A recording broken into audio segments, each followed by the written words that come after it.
up, get out right out of your bed, that's your quicksand. Getting rid of anxiety and head, you can fix it. Rid of stigmas, all of them you said, we ain't listening. Just remember, try to do your best, you can win this. Maurice Benard, State of Mind. Hi, this is State of Mind. If you like what you see, please subscribe. Look, the thing is, when you subscribe, we get to do more things. We get to have people like we have today, which you'll see is amazing. And we're at about, we're very close to 120,000 subscriptions, and that is amazing for a soap guy like me. That first 100 was real tough. Oh my goodness. I was dying. Anyway, I'm going to talk a bit about, oh man, I just thought of, it's been a tough week. I'm going to talk a bit about when I started GH. I know I've talked about it a lot, but there's a reason why I'm going to talk about it, and you'll see why.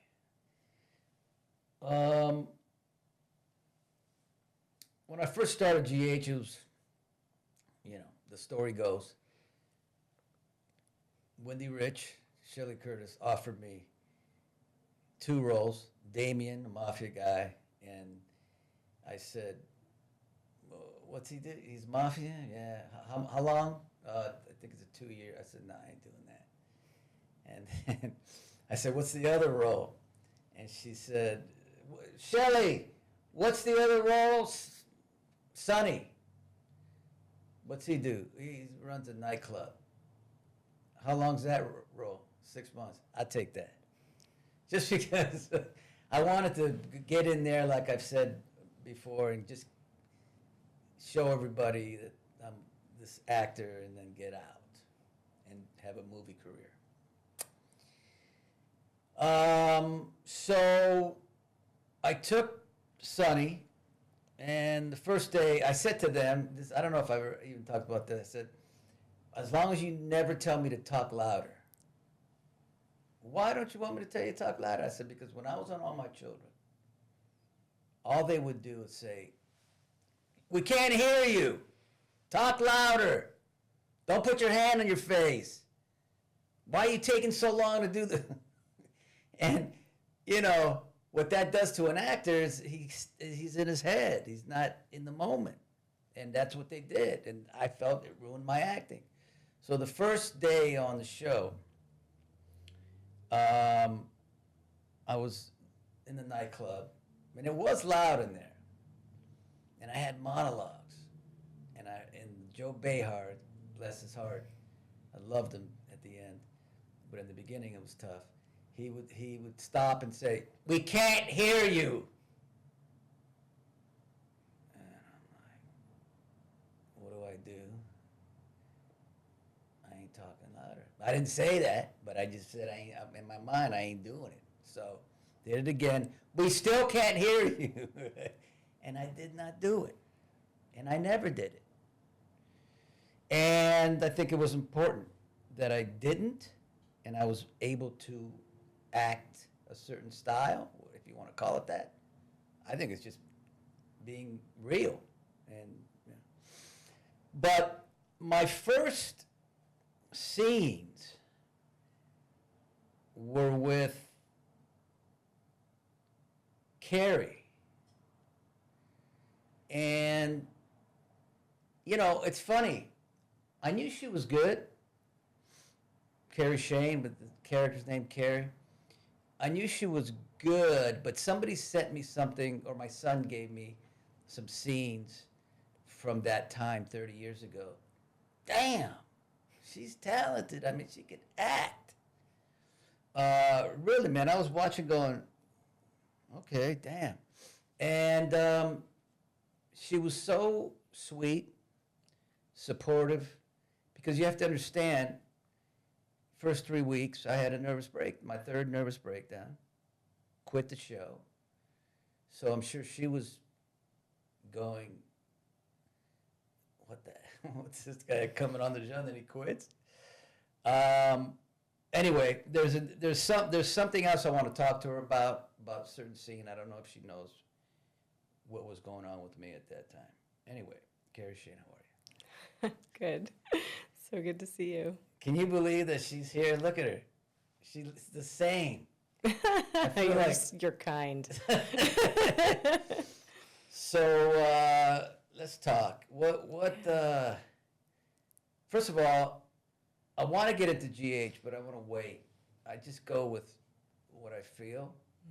Let's go with, I want to know, you grew up, where'd you grow up? Kind of all over the place. I was a military kid, so I never really had a home for very long. And as an adult, it's starting to make sense. Oh, really? It's starting to make sense. I have sort of a wanderlust, and I So feel like you would live somewhere for how long, and then a move? couple years, a year, But here, that's there. tough, ain't it? Yeah. Was it tough really for you, was. or were you just used to it? I don't think it really ever dawned on me that it was anything different. It just was my life.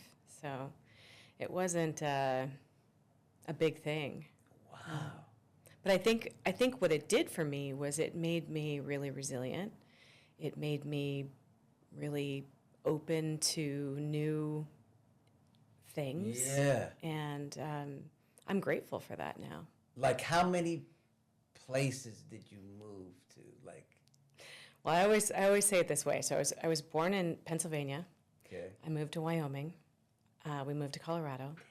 Then I moved to Florida, and then to Missouri, then to Connecticut, and then back to Missouri. And this was all before the age of 10. Wow. Yeah. So I'm fascinated by this. So you're in school, and you have friends and everything. You just gotta go. You up and go. Yeah. And you reinvent yourself. I think I got really good at doing that. Yeah. Wasn't conscious of it as a little kid, but Do you realize still it now. remain friends with where you were before, or does that just kind of go? yeah. I mean, if you have a best friend. I do. There was a best friend that I had in Connecticut, and that was probably the first time that I ever really remember having a best friend, and I was only there for a couple years. And every once in a while, I hear her name, and I go, oh, I wonder if that's her. Wouldn't that be bizarre if it was? Because I still think about her. Yeah. But then I only lived in Missouri then after we came back when I was 10. I lived there until I was 16, and then I moved to New York City by myself. So Wait a minute. I really wasn't even there very long. How old were you when you moved to New York? I was 16, turning 17. 16? Yeah. Mm-hmm. By yourself? By myself. Okay. We're going to talk about that. First of all, the reason I want to talk about that is because I'm the last independent person in the world. Yeah. I've been taken care of my whole life.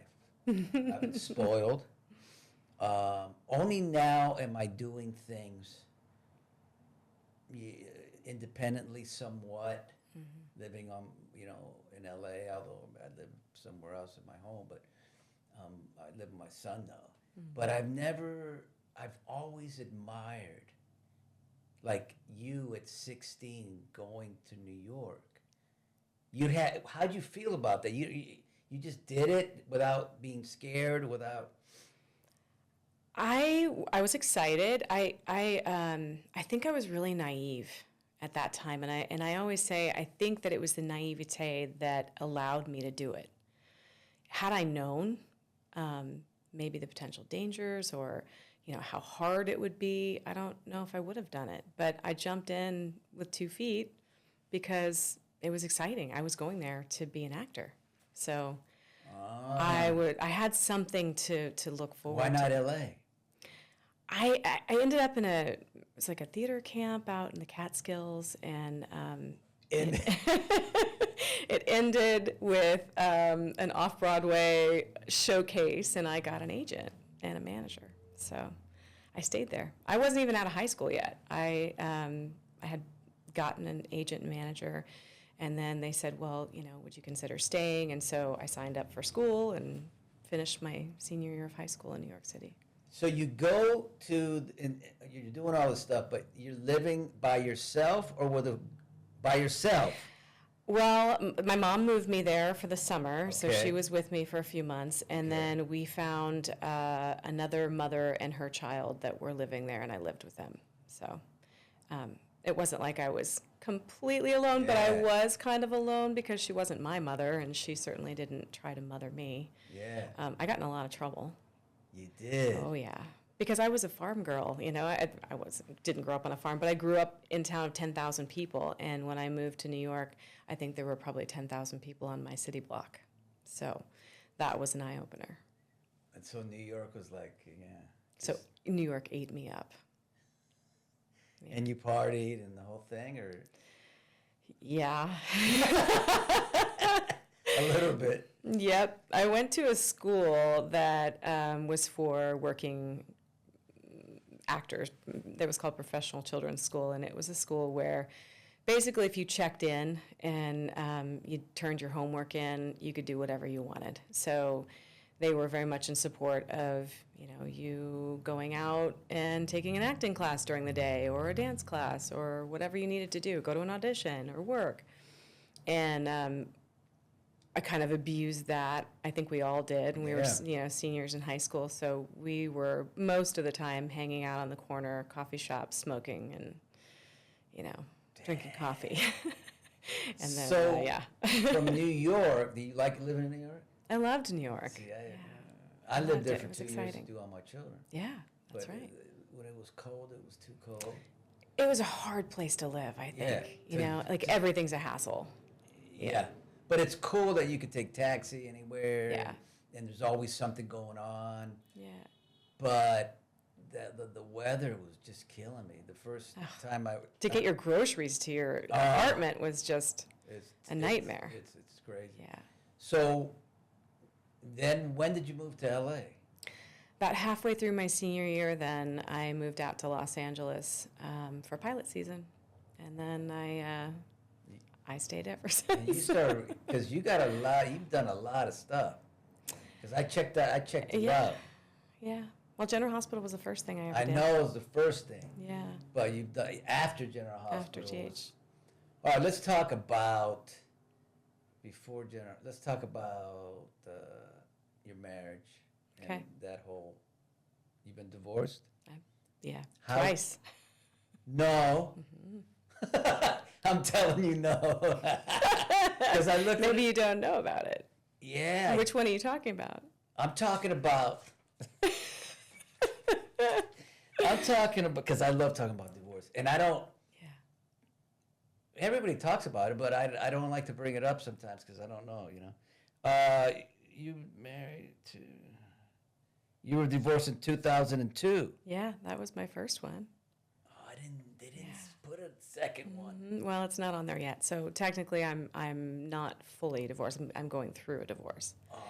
So, but I do love to talk about this one because I feel like it's really important. Oh, beautiful. I have kind of it's become my platform in a way.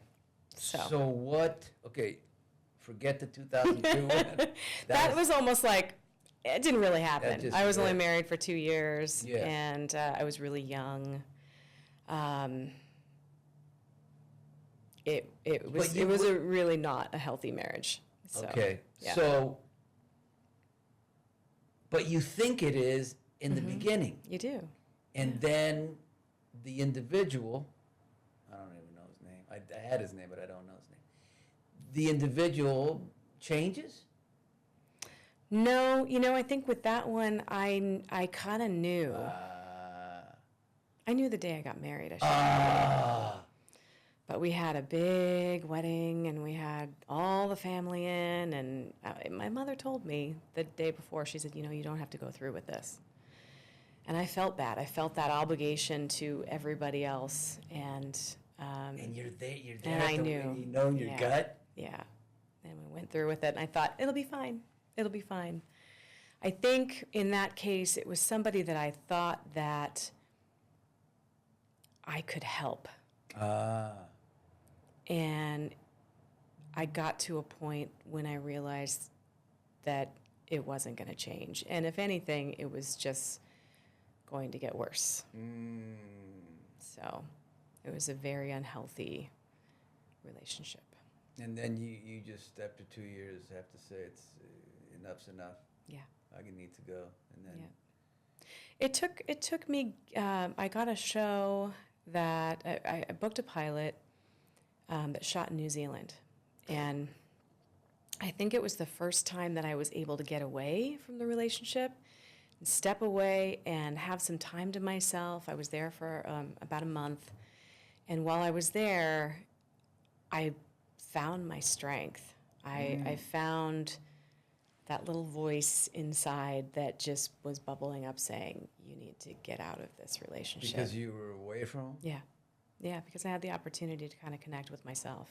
And when you, obviously, I'm fascinated by this because I've been married for over 30, so I've never had to go through that. Yeah. So when you go to the person, how is he? Is he like losing his head, or is he like, well, He's kind of a hothead anyway, so oh. yeah, so it was a little bit scary. But was it a messy, or you just got through it and it's good? We got through it. It was, I had my dad come out. He was with me.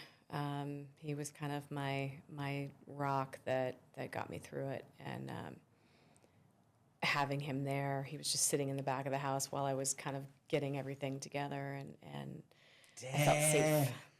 That's like a felt movie. okay. Yeah. All right, get rid of that.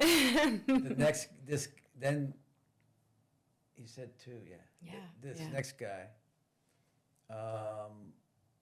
How's that? Because that's how many? We were married for a little over 20 years. Man, I got my information wrong, man. Well, I haven't been real public about the second one. I thought it was 9 years. Okay. Yeah. 20 years. Yeah, Okay. we got married in 2002. Okay, Cari, you're going to talk about what you want to talk about, but this is a good thing to talk about because I don't talk about it enough. Yeah. And I tell you why it's good, because there's so many women and girls out there who need to hear what this is about. Okay, so 20 years is a long time. It is. So you start out gangbusters, though, right? Yeah. You didn't have that in your gut. No reservation at all with this one. I mean, we met doing a show together, so it was an on-set romance. I know this guy. Yeah, and then he did Port Charles. Right. Zeisman, I got it. What's funny is that he actually played, my character, after I left, spun off Port Charles. And I think the third person to play my character, Marie Wilson, she was the third Karen, and he played the third version of Joe Scanlon, they were in a relationship. So he technically dated me on the show, only it wasn't me playing me, if that makes sense. That's crazy. So you met, you guys hit off. I mean, look, there's no shame in 20 years. No, and it's a beautiful thing. And that's why I think it's important to talk about, because I feel like so often people will, things don't work out in a marriage sometimes. Yeah. But I feel like people are so quick to throw away the relationship and disregard everything that had happened during that time. Yeah. And so it was really important to me to honor what we have built over 20 years of being together. We have kids together. Yeah. We still are very much a family. So when we were working on things, and we had an understanding that even if we were divorcing, we still wanted to remain a family, and we've had to work really hard at that. But it hasn't been easy. Has not been the easy way to do it, but it is so worth it because our kids haven't suffered from it.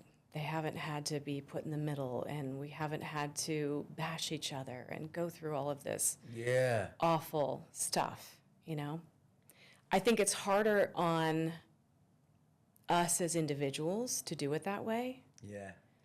because there is no clean break. There's no cutoff. I think emotionally, people do that. They sort of, bastardize each other because it's easier. They're protecting themselves. It's protective. Yeah. Yeah. And then it makes it easier to walk away. When you stay in it and you're in the middle of it, you're forced to just get through it. And not to say that there isn't a lot of anger and a lot of hurt involved and all of that, but you can't walk away from it. You can't ignore it whenever you make that decision. But it's possible. Yeah. And it's funny because the people that I have talked to about divorce on State of Mind, I don't know how they do it. I mean, it's always the kids. Mm-hmm. I think if you don't have kids, I think it's easier to say, go screw yourself. Right. But they always do it for the kids. Mm-hmm. I had a guy, tough dude. His ex-wife is sleeping with her new guy in his house. What? Yeah. Wow. Oh, and he doesn't mind? And he's sleeping with the kid. Oh, wow. Oh, my. And I'm like, well, that's big. I don't think I can do that. I don't know if I could do that. Yeah, I'm not sure. Oh, well, okay, but maybe it's kind of early, maybe? Maybe. But I think this is like years later. Yeah, it could be. But I still don't think I could, but for the kid, for the kids, you maybe can. Mm-hmm. But, and he's not the only one. Wow. Laura Wright, she's hanging with her boyfriend and the guy, the ex-husband, and they're eating dinner, and I think that's great. I know it's great. I just don't know if I'm real like old school, Latin guy, and it's like I think that's how Zeus was too. Oh, yeah, because he's a school Latin guy, also. So I think when I first posed that idea, he was like, "No, we can't do that." And I don't think he believed that we could, but I just kept trying to come back to him and say, no, we can do this. We can work on it together, but we both have to be willing parties, Yeah. It's hard. But for the kids, it's worth it. It is. It's so worth it for the kids. You can't let the kids see, mom and dad in an ugly way. No. And it's made it so much easier. In fact, the way we decided to do it was we decided to do what's called bird nesting. Have you heard of this term? No. But let me hear it. It's this concept that instead of, announcing that you're getting divorced and then the kids have to be schlepped back and forth between dad's house and mom's house, you have a family home, and then you have either an apartment for each of you. In our case, we shared an apartment as well. So we had an apartment, and then we had the family home, and the kids actually stayed in the family home. And then he and I would go in and out, and 1 week I'd be at the family home, and he'd be at the apartment, and then we'd switch. And then it got to a certain point where, I guess it was about a year into it, my daughter says to me, she's like, Mom, she's 12. She's like, Mom, I think that you guys just need to get your own place. I think we're good. We're good. This is weird. That's good. And she's the one who called it out. But that's what we were wanting. That's what we wanted, was for the kids to go, okay, we're ready. Yeah. Yeah. Because I think that was the hardest part. The other hard part was all of this happened during the pandemic. So right before the pandemic, to be honest. So he had gone away to New York. We had split up. He had gone away to New York. He ended up going to Denver to do a show. He's a theater actor, so he was doing a show in Denver. And then he got home, and we were going to figure out, what we were going to do from there. And he got home the first week of March, and then the very next week, everything shut down because of the pandemic. and there was nowhere to go. I mean, So you're together now? so we were together, and we ended up having to live together for that whole year. But I think it was just perfect because it forced us to have to deal with our stuff. Yeah, that's true. That's true. And again, it wasn't easy, but it was an awful year. But it really forced us to just have to work it out and be good. Also during this time, we didn't want to let the kids know. So we were kind of emotionally divorced and living together. But the kids didn't know. Wow. So by the time the next year rolled around, we were able to get an apartment and do the bird nesting thing, and we told the kids. I never heard of bird nesting. Yeah, I hadn't either. My therapist suggested it to us. So, yeah. Dang. Yeah, and it worked. It worked out really well. Well, you seem absolutely great with it, so. Yeah, in fact, it's kind of turned into an exciting side gig for me. Believe it or not, I during the beginning stages of it, when we were transitioning, being apart, I was pretty much, I was the mom, and I did all the cooking and everything, and kind of the home management, and I I remember the first week that the kids were with Zeus alone, and he was losing his mind. He was like, I don't know what to make them for dinner. I don't know what to cook. I don't know what to do with this. And so I was like, okay, hang on. I gotcha. So I wrote him a cookbook, and next day I come back, and maybe it's a couple days later, handed him this book of 64 recipes, and I titled it, Dad's WTF Do I Feed the Kids? Wow. And he was like, wow, you have to do something with this. And you did? And I did. So what happened to it? now I'm, I've written the book, and I haven't released it yet. I'm about to soon. But I decided to design an online platform for dads. And so basically it's kind of a support community for single dads. Yes. And so, I like to say that I help single dads kick ass at mom things. Good. And so it's become this this thing that will soon be available. It's not out yet. But, Yeah, and you can do a podcast. Yeah, I'm launching probably in January, February. So, Wow. yeah. That's It's smart. exciting. I like the idea. Yeah. I think it's going to work. Not to mention, I think the reason why I wanted to do it, and he's very much in support of it as well, is that we get the message out about this. Yes. We get the word out that Yeah. there's a different way to do divorce. Yeah. And it's important to know that that's possible. Yeah. I think you have to see it to be it, right? Yes. And so the more we share our story, and the more we show people how you can do it, the better it is for kids. Absolutely. The better it is for them. It's always for the children. It is. It's always for the kids. All right, I want to talk to you about, before we conclude this, that was great, because it was important to say all that. Yeah. General Hospital, I just want to talk to you about, did you know that I was having a nervous breakdown? I did, but not until a little bit later. Because I told you, or? Yes, because you told me. Oh, later I told you, but not during.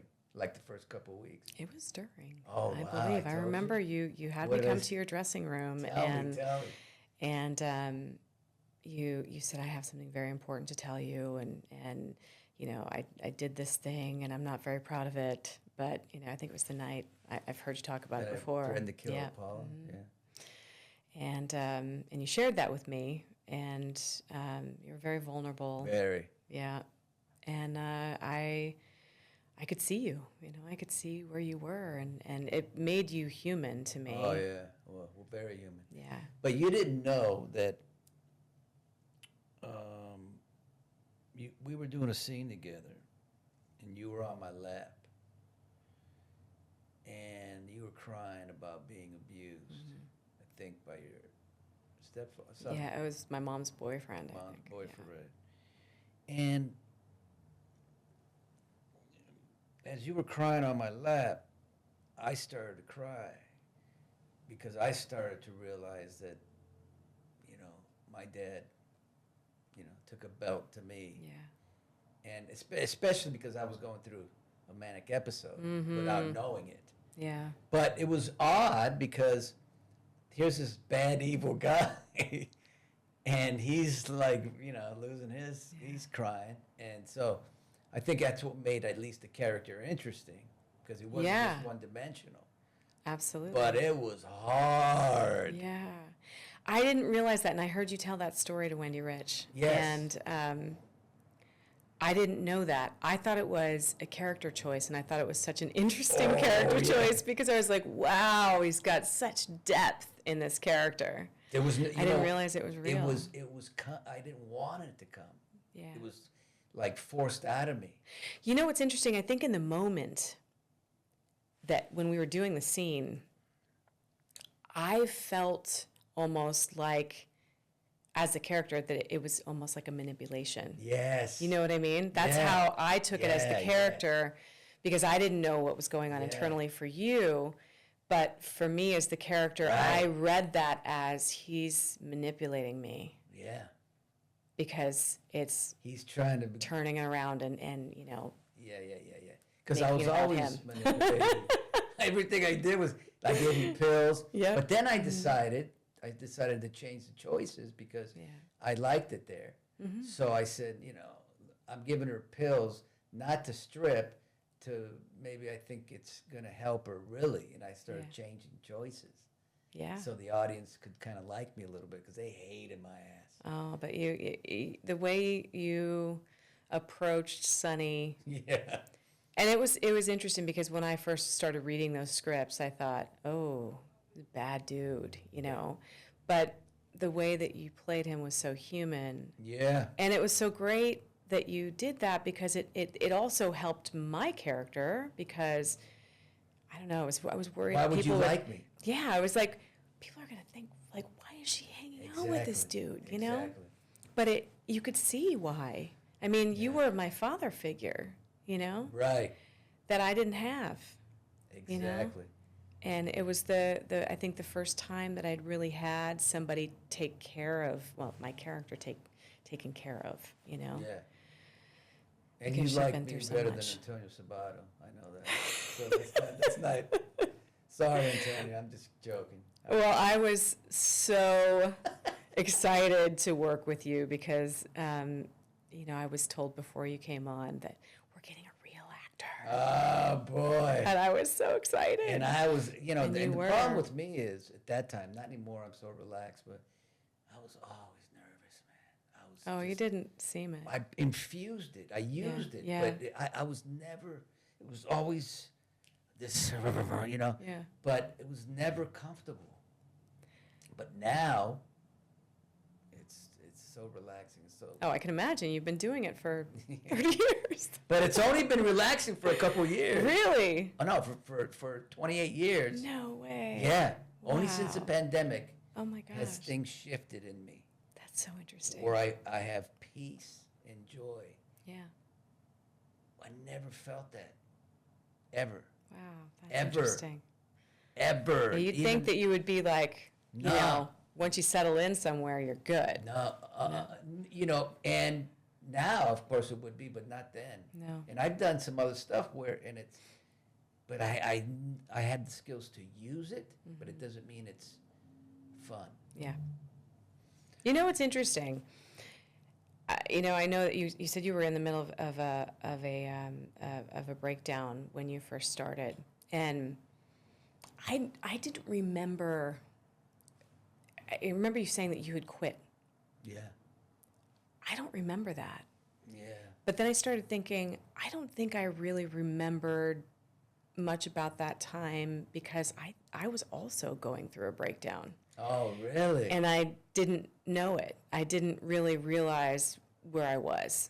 Wow. But I remember I had to go to Wendy and Shelley's office and say, I need to take a break, because the character had gotten to me so much. I remember you being messed up. Yeah, it really affected me, because I was so much of a method actor too. And so I was taking that approach to it. Yeah.